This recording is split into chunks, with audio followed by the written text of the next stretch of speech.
વડોદરાના ફતેપુરામાં પ્રોવિઝન સ્ટોરમાં આગ, લાખોનો માલ ખાખ આગ લગાડ્યાની શંકા। વડોદરા શહેરના ફતેપુરા વિસ્તારમાં મંગલેશ્વર ઝાપા નજીક આવેલી દ્રષ્ટિ પ્રોવિઝન સ્ટોર નામની દુકાનમાં વહેલી સવારે આકસ્મિક આગ ભભૂકી ઉઠતા વિસ્તારમાં અફરાતફરી મચી ગઈ। મળતી માહિતી મુજબ વહેલી સવારે આશરે 4 થી 4:30 વાગ્યાના અરસામાં દુકાનમાંથી ધુમાડાના ગોટે ગોટા નીકળતા સ્થાનિક લોકોએ તાત્કાલિક ફાયર બ્રિગેડને જાણ કરી હતી। ફાયર બ્રિગેડના જવાનો તેમજ MGVCLની ટીમ ઘટના સ્થળે દોડી આવી આગ ઉપર કાબૂ મેળવ્યો હતો। સદનસીબે આ ઘટનામાં કોઈ જાનહાનિ થઈ ન હતી।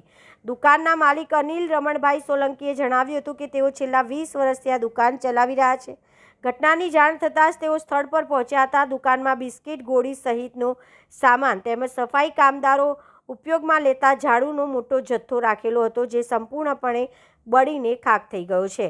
આગમાં અંદાજિત ₹3 થી 3.5 લાખ રૂપિયાનું નુકસાન થયું હોવાનું માલિકે જણાવ્યું છે। સાથે જ તેમણે શંકા વ્યક્ત કરી છે કે આ આગ સ્વાભાવિક નહીં પરંતુ કોઈએ લગાડી હોઈ શકે।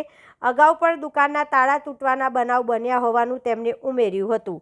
ઘટનાની જાણ થતાં પોલીસ ઘટના સ્થળ પર પહોંચી તપાસ હાથ ધરી અને આગળના ચોક્કસ કારણ જાણવા વધુ તપાસ ચાલુ રાખી છે।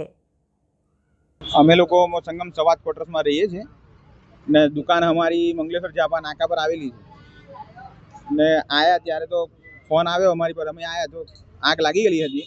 પણ આગળ બી અમારે 2 વાર ચોરી થઈ હતી, પછી હમણાં બી આ આગ લાગી, એટલે અમને તો થોડો શંકાનો દાયરો છે કે ભાઈ અમારી પર આ કોઈ વ્યક્તિ અમારી પર નજર રાખે છે ને અમને અહીંયાથી હટાવવાની વાત કરી રહ્યા છે। નુકસાન અમારું 3.5 થી 4 લાખ રૂપિયા થયું છે ને અમને પોલીસ પ્રશાસનના તરફથી બી અમને કહેવામાં આવ્યું છે કે તમારી તપાસ થશે એટલે અમને ન્યાય મળવો જોઈએ।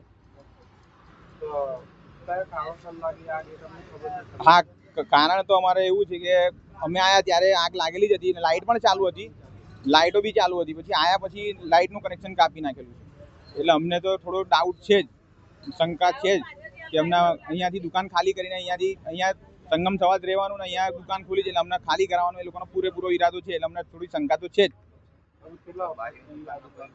અમે લોકો આજે 20-25 વર્ષથી દુકાન ચલાવીએ છીએ। હા, ફરિયાદ તો નોંધાવી પડશે। અમે પ્રશાસન પર પૂરેપૂરો ભરોસો છે કે અમને ન્યાય મળશે।